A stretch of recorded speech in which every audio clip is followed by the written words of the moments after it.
نحمده ونستعينه ونعوذ بالله من شرور أنفسنا ومن سيئات أعمالنا. أما بعد فأعوذ بالله من الشيطان الرجيم. بسم الله الرحمن الرحيم. يا أيها الذين آمنوا لا تلهكم أموالكم ولا أولادكم عن ذكر الله ومن يفعل ذلك فأولئك هم الخاسرون.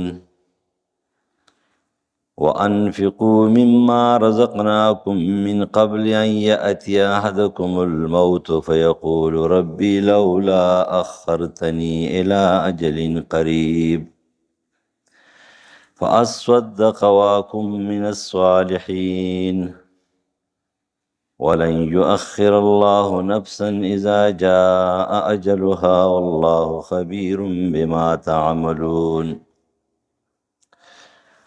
وقال الله تبارك وتعالى وقدموا لأنفسكم واتقوا الله واعلموا أنكم ملاقوه وبشر المؤمنين. وعن أبي هريرة رضي الله تعالى عنه عن النبي صلى الله عليه وسلم قال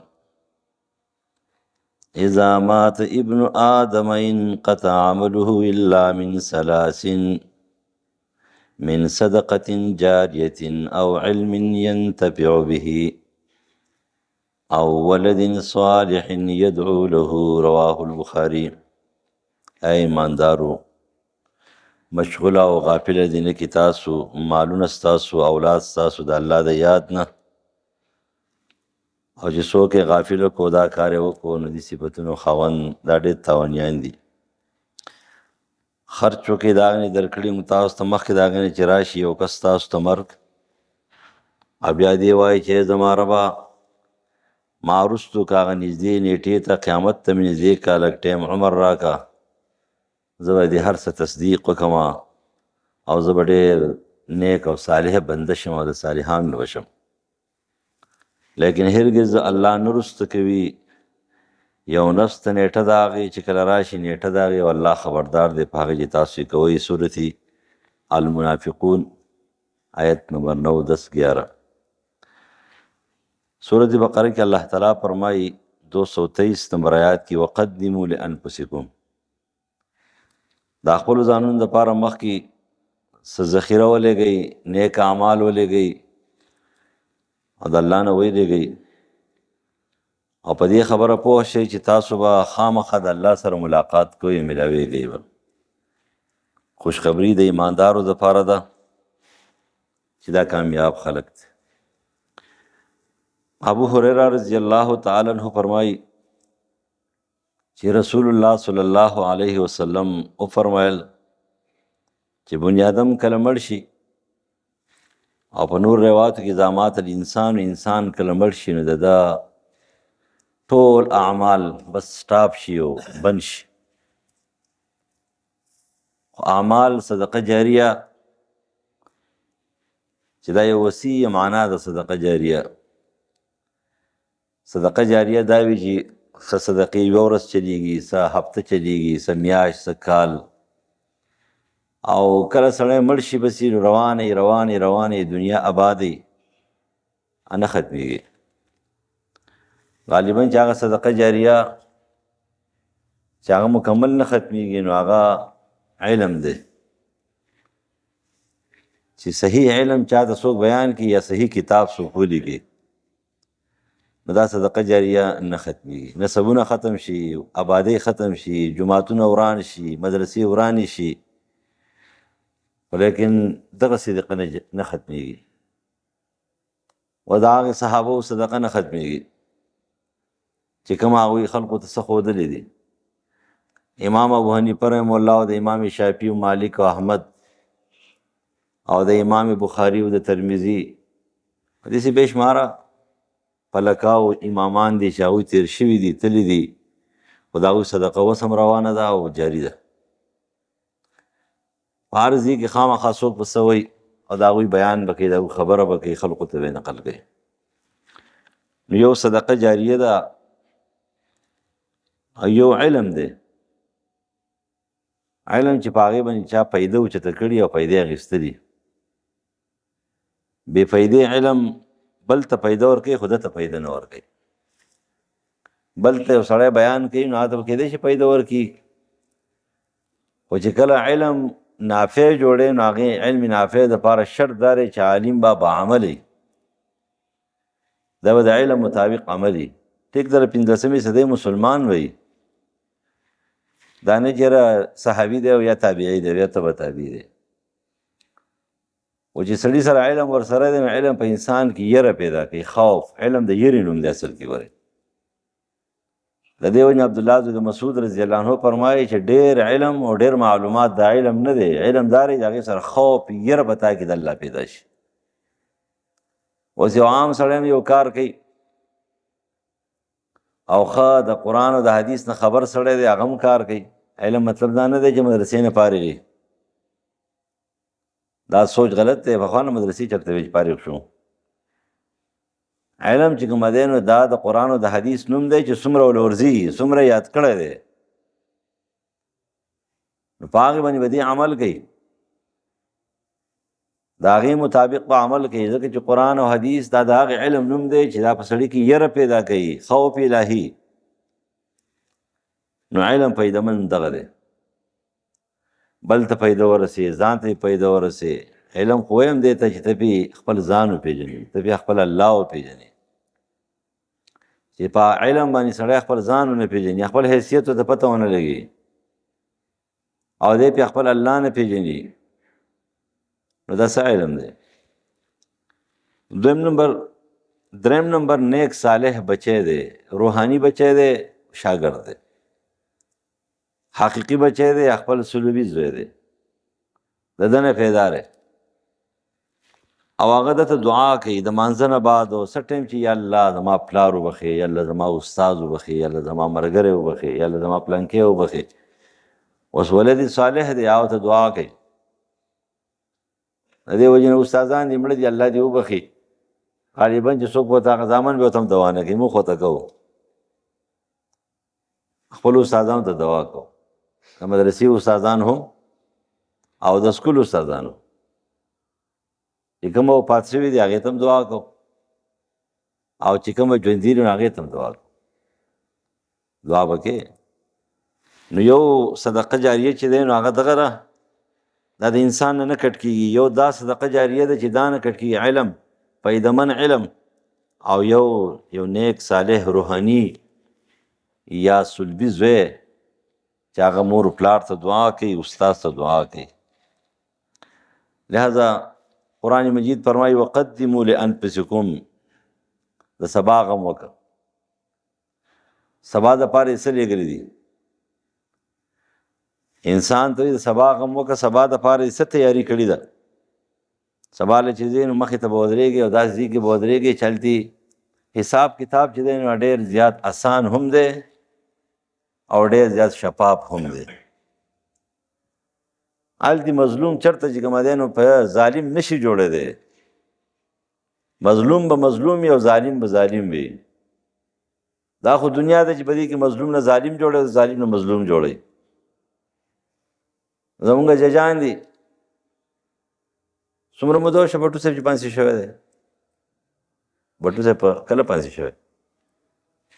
کله پانسي شوی دی که نه؟ اوس په روز کال چې کومه دی پایزي صاحب استاد چې کومه دی نو هغه فیصله وکړه چې دا فیصله غلطه شوه ده. نو د دې وجې قضاوت خو ډېر ګران کار دی. د ابو برده رضی الله عنه حدیث ته چې نبی علیہ السلام فرمایي قاضیان 3 قسم دي. یو قاضي هغه دی چې هغه په مسله باندې ځان پوه هم کړي او په مسله پوهېږي هم او د انصاف سره فیصله وکړي، دا جنتي دی. یو قاضي هغه دی په خبره پوه شو او بیا هم انصاف سره فیصله نه کوي، دی جهنمي دی. او یو سړی دی چې په هېڅ نه پوهېږي او فیصلې یې کوي، جاهل دی، دا هم جهنمي دی. د دې وجې نه فیصلې ډېر ګران کار دی. عبدالله ابن عمر رضی الله عنه ته عثمان ابن عفان فرمایل چې ته چیف جسټس شه، قاضي قضات شه. ورته نشم کولی. ورته پلار دې نه کولی؟ هغه ویل د ابوبکر سره مې پلار و، د پلار سره مې عثمان او علي رضی الله عنه، ستا سره چې کوم دی بې شماره صحابه دي، ما سره څوک دي؟ زه خو ته تنها یم، زه به څنګه فیصله وکړم؟ دا خو ډېر ګران کار دی. احتیاط پکې، دا نه چې فیصله به نه کوې، چې پوهېږې کې به وخت ضرورت دی، خو لیکن هېڅ آسان کار نه دی. نه به پکې زړه ته ګورې، او نه به پکې مال ته ګورې، او نه به پکې نسب ته ګورې، او نه به پکې دوستاني یاراني ته ګورې، او نه به پکې پارټۍ ته ګورې، او نه به ډلې ټپلې ته ګورې. نو بیا خبره کول خو ډېر ګران کار وي، ځکه هره فیصله چې ته کوې نو په اوله ورځ باندې یو دښمن او سبا له دواړه دښمنان وي.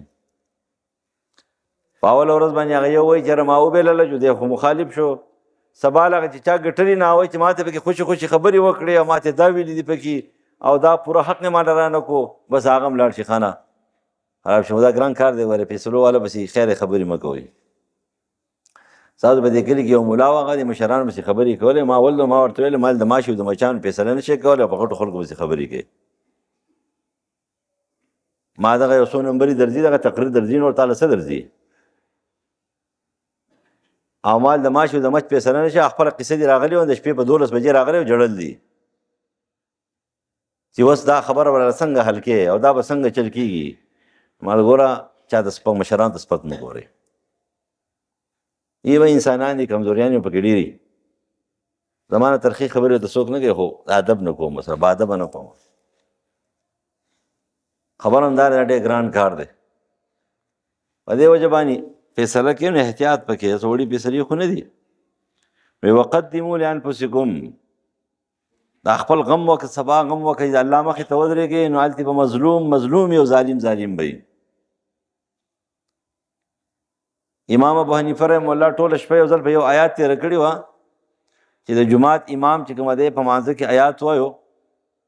خطیب بغدادي نقل کوي تاریخ بغداد کې د سورة زلزال آیات وایو چې د ذرې برابر حساب به کېږي د نیکۍ، او د ذرې برابر حساب به کېږي د بدۍ. ټوله شپه د ځان سره خبرې کوي چې یاره ذرې برابر پروردګار ته غفور رحیم یې، خو ته وایې چې برابر حساب به کوم. دا ولې حساب عادل؟ تاسو ته پته ده بعضې خلک په غلط فهمۍ کې دي. د دوی په ذهن کې دا دی چې الله تعالی عادل او مهربان ذات دی، نو نعوذ بالله ثم نعوذ بالله په پټو سترګو فیصلې کوي. تاسو په دنیا کې وګورئ چې څومره عادل قاضي وي، او څومره عادل خلیفه وي، او څومره عادل امام وي، نو هغه چاند بین ذره ذره چې کومه دی د هغې تحقیق کوي. دا عادل بادشاه نښه ده. الله تعالی چې کومه دی عادل بادشاه دی. د دې وجې نه هغه وایي چې زه چا ذره برابر چې کوم دی حق نه ضایع کوم. ټیک ته چې د الله په حق کې چا کوتاهي کړې وي، سیوا د عقیدې نه، سیوا د توهین نه. عقیده یې برباد وي، چرته هم نه معاف کېږي. توهین یې کړی د الله تعالی، چرته هم نه معاف کېږي. خو په حقوق الله کې کوتاهي کړي، د ده نه په مانځه کې کوتاهي راغلې ده، د نه په روژه کې کوتاهي راغله، د ده نه په نورو خبرو کې څه کوتاهي راغلې ده، نو الله تعالی بیا غفور رحیم دی، خپل حق معاف کوي. خو د بنده حق چرته هم نه معاف کېده. دا خو ظلم شو چې الله تعالی د بنده حق معاف کړي، نو دا خو نعوذ بالله په ظلم فیصله شو. نو الله تعالی د ظلم فیصلې خو کوي نه. سبا را روان دی، مستقبل خپل جوړول غواړي. د سبا دپاره غم پکار دی. ډوره دنیا د روانه ده، بس تېرېږي. که ابو جهل په سرکشۍ کې تېره کړې ده، نو هم د دنیا نه تللی دی. او که فرعون په سرکشۍ کې تېره کړې ده، نو هم د دنیا نه تللی دی. او که نمرود د ربوبیت دعوه کړې ده، او شداد د ربوبیت دعوه کړې ده، نو هم د دنیا نه تللی دی. لیکن عاجز فقیر بلال هم تللی دنیا نه. او هغه ځوان چې نیمه دنیا نیمه ژوند دی چې کومه دی، نو هغه په ډېر عیش و عشرت کې تېر کړی، او نیم ژوند دی چې کومه دی په سختو کې تېر کړی، هغه هم تللی دی. مصعب ابن عمیر رضی الله عنه د سبا غم ورسره پیدا شو، نو بس هر څه یې پرېښوده. ډېر ښایسته ژوند یې تېرولو، ډېر د خوند او د راحت سره ژوند یې تېرولو. مسلمان شو، تکلیف او امتحان پرې راغی، او امتحان یې داسې برداشت کړی دی چې نه د الله نه ګیله کړله، او نه د رسول الله نه ګیله کړله، او نه د انسانانو نه ګیله کړله. دې ته ایمان وایي. ګیلې شکوې پکې نه وي. عبدالرحمن ابن عوف رضی الله عنه فرمایي چې نبی علیہ السلام یو ځل ناست دی او موږ هم ناست شو، ناګهان رسول الله په ژړا شو، سترګو نه بې اختیاره اوښکې روانې شوې. موږ حیران دریان شو نبی علیہ السلام بې اختیاره په ژړا شو، د الله رسول ولي؟ وایي داسې مصعب ابن عمیر روان و. ویل چې تاسو وینئ مصعب دا هغه ځوان دی مکې چې د عربو ځوانانو به چې دی نو دا تمنا کوله چې موږ د دې مذهب په شانتې وي. داسې ځوان نه و که نه، لږ زموږ داسې ځوانان یې صرف شونډۍ اړولی، نور وړاندې ټکي نه اګا بېګانې، یا تش پیزار یې پخو کړی ښه، نور د هېڅ شي نه دی، یا چې کومه دی نو تشې جامې مامې ډېرې ښایستې اغوستلې دي، نور په هېڅ نه پوهېږي، یا ولا الله بوټۍ ورکړی لوړ دنګ دی او ښه برابر دی چې هندوان یې په بوټۍ او په جوسه مسلمانېږي، نور پکې څه نشته دی. لیکن هغه څنګه مصحب و، څنګه ځوان و، هغه داسې ځوان و چې جسم الله ورکړی و، صحت الله ورکړی و، حسن الله ورکړی و، مال و دولت ول الله ورکړی و، عیش و عشرت ول الله ورکړی، لیکن د حد درجې هوښیار انسان په ځوانۍ کې د مکې د غټو خلقو سره په جرګه کې کېناستو. د مکې د غټو خلقو سره په ځوانۍ کې په 17-16 سال کې چې کومه دی غټ جرګمار دی. ځکه ولې چې ډېر زیات هوښیار و. دغه وجه چې نبي علیه السلام مدینې ته د ټولو نه مخکې مصعب ابن عمیر رضی الله عنه ولېږو چې ته لاړ شه او د مدینې دا غټ غټ سرداران سعد زوی د معاذ، سعد زوی د عباده، اسید ابن حضیر، معاذ ابن جبل، ابو ایوب انصاري، دا غټ غټ خلک چې کومه دی دا را مصعب ابن عمیر په لاس باندې مسلمانان شوي دي. دومره هوښیار، دومره عقلمند سړی و. نبي علیه السلام ویل چې دا مصحب دی، دا پوستکی داسې شی و لکه مار چې خپله کڅوړه واچوي، هغې کڅوړې په شان دي. یخنۍ ګرمۍ وهلی و، یخنۍ ګرمۍ وهلی انسان په یو لنګ کې ګرځي خو فریاد نه کوي. دې ته مسلمان وایي چې مسلمان به شکایت نه کوي د الله نه، د الله په فیصله باندې و دې په هره طریقه باندې خوشحاله وي. په صحت کې به خوشحاله وي او په بیمارۍ کې به خوشحاله وي او په عزت کې به خوشحاله وي او په مال و دولت کې به خوشحاله وي او چې نه وي هم به خوشحاله وي. دې ته مسلماني وایي. دې ته مسلماني نه وایي چې لکه زه خو چې امتحان مې پاس شي بس یې سر څپا دي، امتحان یې ورکړی نو بس شپه ورځ لګیایي، کله وظیفې کوي او کله تلاوتونه کوي او کله څه کوي او کله څه کوي.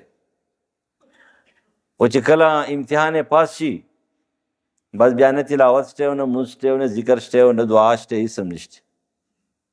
دا بېکاره مسلماني ده. دې ته ښه مسلمان نه وي. ښه مسلمان دې ته وایي چې الله تعالی به د ده نه په هېڅ صورت کې نه هېرېږي. د دې وجې قرآن مجید فرمایي چې هغه کارونه چې هغه سړی د الله نه په طرف کوي، د الله د یاد نه په طرف کوي، په دې کې د ټول نه غټ شی مال دی. کله چې مال نه تا معبود جوړ کو بیا هر څه پاتې شو. داسې مسلمان چې ستاسو نه تپوس کوم، نن سبا زموږ داسې مسلماني ده، بار بار زما نه تپوسونه کېږي. وختي ورځو کې یو کس ټلیفون وکړو د کم ملک نه به یې کړی، جرمني نه به وکړه، کم ځای نه. ما ته وایي چېرې چې زما ډیوټي ده، خو په هغه ډیوټۍ کې مونږ ته لمانځه اجازت نشته، د مونځ اجازت ته بالکل نشته، نه انفرادي شته نه اجتماعي شته. او ډیوټي چې زموږ شروع کېږي نو په دې کې زموږ 3 مونځونه چې کومه دی دا خرابېږي، ماسپښین، مازدیګر او ماښام. د ماسخوتن او د ساري مونځ کوم. ما ورته ویله چې په جنګ کې چې توره دې په سر باندې چلېږي نو مونځ معاف نه دی. چې د ښځې نه استحاض راشي، حیض نه استحاض راشي، وینه تې بهیږي نو مونځ معاف نه دی. او چې سړی په ولاړې مونځ نشي کولی، په ناستې به کوي، چې ناستې نشي کولی په ملاستې باندې به کوي، په هغه ته معاف نه دی. او ستا د دنیا دپاره تا له فتوا درکړمه، دې تا ته هلته چې کومه دی نو یو ټیپر سری مفتي چې کومه دی ویلي دي، تش د دستار مفتي درته ویلي چې کاغذي مفتي دی، او ته وایې چې بس ټیک دی په یو وخت باندې 5 مونځونه کوه. دا تا د چا ویلي دي؟ خپل مونځ به کوې، دنیا به پرېږدې. دا ته چې کوم ځای کې ګټه کوې دغه ګټه دې هم حرامه ده. نن زموږ داسې ایمان دی، داسې مسلماني ده چې زموږ مسلماني دې حد ته رسېدلې ده. مونځ خو داسې شی پیسې پې نه لګي که نه، په کم شي چې پیسې لګي نو هغې ته خو موږ چې ډېر تیار هم نه یو. مونږ خو تیار یو دې ته چې 15,000 رکاته نفل کولی شو، خو لیکن 500 روپۍ خیراتي نه شو ورکولی. خو لیکن هغه خیراتي مونځ چې په هغې باندې روپۍ هم نه لګي، نن موږ د دنیا په خاطر باندې هغې پرېښودلو ته تیار یو. زما چې دې وخت کې ډیوټي ده، زما دا کار دی، زما دا کار دی. عجیبه خبره ده. یعنې ته سوچ وکړه دا پاکستان دی. وختي ورځو کې یو کس دی ما ملګری دی، وایي د زوی امتحان مې و، د زوی امتحان. نو پرچې ټیم یې څه و، څه دغه پرچې دي، وایي د پرچې ټیم یې عین د ماښام بانګ، چې د ماښام د بانګ ټیم راغی که نه، نو بس هغه پرچه شروع شوه. روژه هم پاتې شوه او مونځ هم پاتې شو، ورته پاتې شو. دا ولې چې ځکه د بار ملکونو سره دا شیزونه ټلي، نو ته ورته دا نشې ویلی چې هلکه دا لږ ګنټه وروسته کوې مخکې که، دا نشې ویلی. زمونږ مسلماني دې حد ته رسېدلی، مونږ هر څه چې نن سبا کوو تش د دنیا دپاره کوو. ټولې ښځې په کور کې منزل وایي، 10 کاله پس به چې کومه دی نو ستاسو قرآن منزلي 28 سورتونه وي، بس 28 سورتونه. ځکه چې اوس په هر کور کې سهار ماښام خلک منزل وي، د قرآن تلاوت روان دی ختمېدو ته. دا خبره ما مخکې هم کړې وه، اوس یې ته بیا هم کوم. دا مطلب نه چې په منزل کې کوم سورتونه دي دا غلط دي، یا منزل ویل چې کوم دی دا غلط دي، دا مقصد مې نه دی. لیکن ستا اهتمام دا رہے، دومره اهتمام دې شروع کړو چې قرآن دې پرېښودو. امیر صاحب هم لګیا دی او مولوی صاحب هم لګیا دی او حاجي صاحب هم لګیا دی او باجي صاحب هم لګیا دی او باجی هم لګیا دی او ټول سیل هم لګیا دي. منزل وایه سهار وایه، منزل وایه ماښام وایه. دې څه ورته ولې وې؟ دا وظیفه دې په خپل ټایم باندې کوه، قرآن تلاوت د سر نه کوه. دا به بیا ته 28 سورتونه وې او د څه دپاره وایي؟ قسم دې که د آخرت دپاره وایي، ټولې د دنیا دپاره وایي، د کاروبار دپاره وایي. کله وایي امتحان مې پیل دی، کله وایي دا کاروبار مې خراب دی، کله نه الله دپاره به څه کې، د سبا دپاره به څه کې. د دې وجې نه ګوره ډېر خلک عبادات کوي، خو لیکن سبا له به ورته هېڅ هم نه میلاویږي، هباء منصوره، تش یو ګرد به ورته میلاویږي. الله دپاره هر څه کوئ. ولې د صحابو له صورت واقع نه ورتله، غریبانان ولي وو، نه ورتله وله. ولې د شفا دا صورتونه نبي علیه السلام نه ورتلله، دا بیمارېدو ولي، دا صحابه زخمیان کېده ولي. دا ایمان څه شی دی چې اشد البلاء الانبیاء ثم الصالحون ثم الامثل فالامثل. امتحانات خو په پیغمبرانو راځي، په صحابه و تابعینو باندې راځي. نه هر تو هر زندگی تېره کړې ده، ته امتحان نه منې. د یهودیانو د عیسایانو په شان دي چې کومه دی نو ژوند غواړې چې هم دنیا بالکل برابر او هم آخرت چې کومه دی هم زموږ ټیکه ده، دا نشي کېدی. شاید ناظر به الله تعالی چاله داسې ورکړي چې د هغه دنیا به برابري، صحت پې ښې، عقیده به یې ټیکي، لیکن نور امتحان په هغه پټ داسې امتحان چې ته به خبر نه یې. امتحان به وي، بې امتحان ایمان نه پاس کېږي. بې امتحانه که ایمان پاس کېدلی نو د محمد مصطفی صلی الله علیه وسلم ایمان به پاس شوی. لیکن په هغه چې څومره تکلیفونه راغلي دي به دومره بل چا نه دي راغلي. بې امتحانه چې کومه دی نو چې پاس کېدلی نو ابراهیم علیه السلام به پاس شوی چې هغې ته خلیل الرحمن او خلیل الله وایي. بې امتحانه پاس کېدی نو موسی علیه السلام پاس شوی، هغې ته کریم الله وایي. بې امتحانه به عیسی علیه السلام روح الله پاس شوی، نه دی پاس کړي. محنت پکې دا ستاره پاکستان د بورډ چې کوم دی امتحان دی، چې قابل پکې چې کوم دی نو 1500 نمبر یې اخلي او ناقابله پکې 1100 نمبر یې اخلي. دا شی دی، دا نشي کېدلی. دا ایمان کې پاس کېدل دا کسبي شی دی، کسبي. دې لپاره محنت کې او ځان به ستړی کې. دا امتحانات پاس کې بیا پاس کېږي. ځکه ورته وایي چې ټول نه یو بدنام بدترین شی چې کومه دی چې انسان معبود ورته وایي الله ته هیر کی دا بندگی د مال له. ځکه رسول الله فرمایي چې زه تاسو باندې یېرېږم نو یو به در پکې ریاکاري زیاته شي او یو چې دی نو زه ستاسو یېرېږم چې تاسو باندې به الله مال راخور کړي، مال په مسلمانانو مالداره به شئ. او بله فتنه د ښځو ده. ښځې به چې کومه دی نو هغه فتنه شي بهر به ګرځي. امام قرطبي نقل کوي عمر فاروق ناسو رضی یوې ښځې شعر ووایو، په هغه شعر کې ویل چې مونږ د سړو دپاره کشمالي یو، اول تر سړو دپاره قهر او غضب او شیطان یې. تا ته چا ویلي کشمالی؟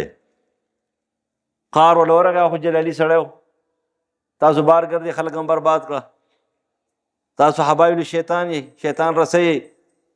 دا خبرې کوئ. نو دا یو مال و دولت او بل سره اولاد. نن د اولاد د کامیابۍ دپاره خلک هر قسم ناروا او روا او جایز او ناجایز دې ته نه ګوري، خو لیکن دا کامیابومه. څوک کامیابې؟ بچې کامیابومه. کامیابي څه ته وایي؟ دا ټیک خبره ده، دنیاوي سبق پې ووایه. لیکن چې کومه دنیاوي سبق ته په حرام باندې وایي نو دې د مرګه پورې چې کوم پیسې ګټي نو دا حرامې دي، ستا پکې حق دی. که دا په حلالو باندې په ده باندې سبق ووایو، دی چې د مرګه پورې څومره پیسې ګټي دا یو عبادت دی چې دی په خپل ژوند تېروي، ستا پکې ثواب دی. نن موږ خو دغه سوچ نه کوو. موږ د کامیابۍ دپاره د حرامو د حلالو د جایز ناجایز ټولې طریقې استعمالو. نو قرآن وایي چې انسان د الله د ذکر او د یاد نه غافله کېږي او بربادېږي او تباه کېږي. نو یو د مال ته معبود وایي. تش مال غلط شی نه دی، معبود ته وایي. معبود دې ته ویل کېږي چې که د قرآن او سنت په مقابله کې راځي نو هم دی مال علي، که د الله او د رسول په مقابله کې راځي نو هم دی مال علي. دې ته معبود وایي. دنیا ګټلو ته معبود نه وایي. غټه تنخواه اخیستل معبود نه دی، ډېرې پیسې حلالې ګټل معبود نه دی. معبود اله دی، دا مال اله بربادي ده چې کله دا رکاوټ جوړ شي الله او رسول ته، چې ته ورته لکه دا کار غلط دی چې مه ګټه دا پیسې. قرآن او حدیث کې دې نه منع دی چې ټیک ته جي بس اوس ته صحیح سړی. خو دا ورته وایي چې مړه دا خو مال ګټل دی، په دې کې د جایز او د ناجایز چې کومه دی نو څه تصور دی، دا خو زما خپله طریقه ده، دا خو زما سره خپله طریقه ده، نو په دې باندې کار نه کېږي. هغه خبره ده د دې وجې نه مال اولاد چې کله معبود شي چې د بچو هر جایز او ناجایز ارمان او شوق ذوق ته پوره کول غواړي، نو دا سبب شو د چا دپاره؟ د الله د بغاوت نه ته باغي شوې. نو ځکه قرآن وایي عن ذکر الله ومن یفعل ذلک فاولئک هم الخاسرون. تا خو زه سباب جوړوم لیکن سبا له ته تاواني یې، سبا له ته څه تاواني یې. وانفقوا مما رزقناکم، ځان دپاره څه وکړه. وقدموا لانفسکم، مخکې څه ولېږه د ځان دپاره. نن زموږ سره د خپل ځان غم نشته دی، پردو غمونو راغېستی یو. د پردي دنیا دپاره خپل دین بربادوو، د پردي دنیا دپاره خپله سبا بربادوو. سبا غم پکار دی. د دې وجې نبي علیه السلام فاطمه رضی الله عنها ته فرمایي که څه غواړې دلته وغواړه، ولې سبا بیا زه ته په کار نه راځم. حال د نبي علیه السلام خو سپارښت به هم کوي، ولیکن مطلب یې دا دی چې الله تعالی په ما باندې پابندي ولګوي او یهد له حدا پابندي ولګوي چې دې خلقو باره کې به سپارښت نه کوي، نو بیا به څه کوم؟ وایي که څه غواړې نو زما نه دلته وغواړه، سبا څوک د چا په کار نه راځي. خپل غم کول پکار دی. دنیا هم ګټئ حلاله، خو خپل غم د سبا کوئ. د بچي د کامیابۍ دینی دنیا سره سوچ هم کوئ، خو د خپل سبا غم هم کوئ. خپله خیټ هم چې کوم برابر ساتي، خو سبا د روحانیت هم غم کوئ، د الله مخې ته به ودرېږم.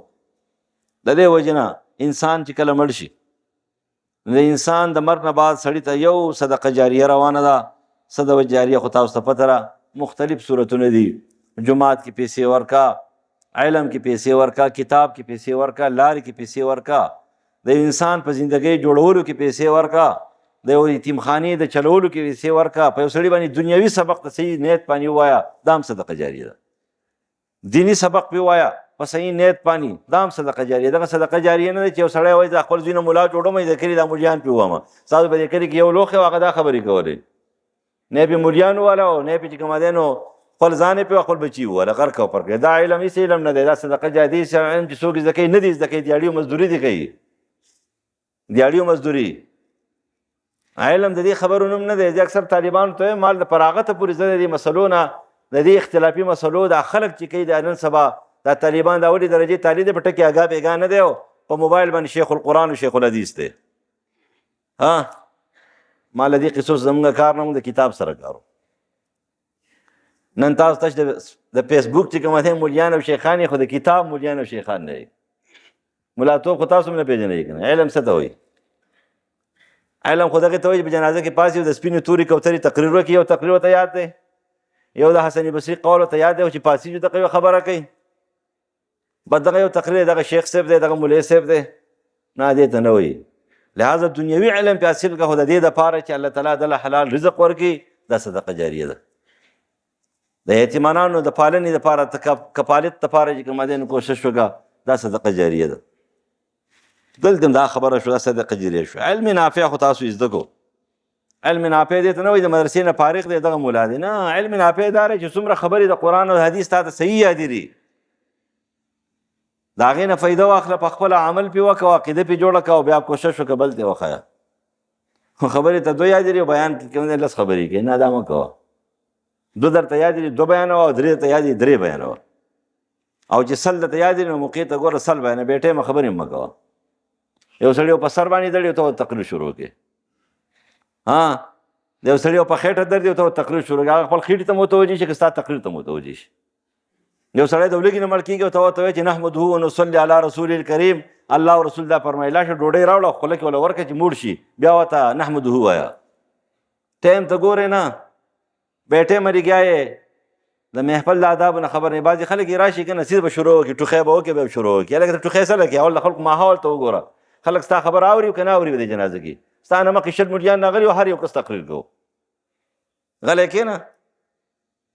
خلقو مطالبه وکړه، یا تا وکتل شوق ذوق دی اورین بیا ټیک ته.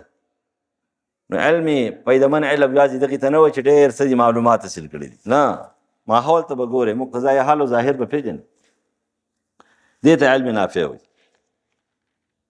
او د هغې نه پس مذکر بچی دی او که مؤنث بچی دی، روحاني بچی دی، شاګرد دی، او که د حقیقي د ده نه پیدا بچی دی صلبي، د هغې تربیت داسې کړی دی چې کله لاس اوچتی وایي یا الله زما پلار وبخي، یا الله زما مور وبخي، یا الله زما مور پلار وبخي او زما استادان وبخي. د هغه تربیت داسې شوی چې لاس اوچتی د ځان نه مخکې دعا مور پلار او استاذ ته کوي. دا ولد صالح دی. عبادات کې ځکه چې سړی د سندرو نه پس خو دوا نه کوي که نه، د شرابو د محفل نه پس خو څوک دوا نه کوي، د غلا نه پس خو څوک دوا نه کوي. د کرکټ چې تاسو میچ ختم کړئ بیا دوا کوئ، فټبال میچ وکړئ بیا دعا کوئ. خو دعا چې کوئ خو یا به یې مونځ کړی، یا به یې تلاوت کړی، یا به یې ذکر کړی، یا به یې ختم کړی، یا به یې چاته بیان کړی، یا به یې واعظ او نصیحت کړی، داسې بچی به وي که نه. هغه به وایي چې یا الله زما مور پلار وبخي، نور خو څوک نه وایي. چا ویلي دي؟ ستاسو دا سیاسي غټ خلک چې تقریر چې ختم کړي دوی پکې دا دوا کوي چې یا الله زموږ وطن، یا مور پلار خو پرېږده، وطن ته هم دوا نه کوي، وطن یې ټولو خوړو هغې ته هم دوا نه کوي. الله دې دوی ذلیل او رسوا کړي. سمامین پې هم نه وایي، تاسو هم ټول ملګري د هغوی که نه. ولې تاسو بې خفه یې ذلیل او رسوا شي؟ یو سړی د وطن دشمن دی، د الله دشمن دی، د پاکې خاورې دشمن دی، ټول عمر یې په دې باندې چې کومه دی ژوند تېر کړی دی، او ټول عمر یې دا پیسې بار ته ایستلي دي سویزرلینډ ته. هغه سړی دلته ناست دی، هغه ستاسو مشر دی. هغه خلک دي، هغه خو وطن ته هم دوا نه کوي. چې د کوم وطن نه سړی خوراک کوي که نه، هغې ته سړی دوا وکړي که نه چې پروردګاره لږ برقرار ساتي، دا پیسې خو را درځي. نو بعضې وخت کې خلک چې دی خپل پلار ته دوا په دې وجه هم کوي چې یا الله د نوکري ختم نه کوي که نه کار به خراب شي، بیا به څه کوو. دا مستی او دا ارامېتوب او دا موټر سایکل یې ښکته پورته ځغلول دا خو لاړه راله، بیا به صحیح. نو هغه دوا د خپل ځان دپاره مور پلار ته کوي. نو سړی خو چې ډېر بېکاره شي بېکاره شي، نو هغه خپلې خېټې په وجه باندې خو دوا وکړي که نه، هغه وطن ته هغې ته هم نه کوي.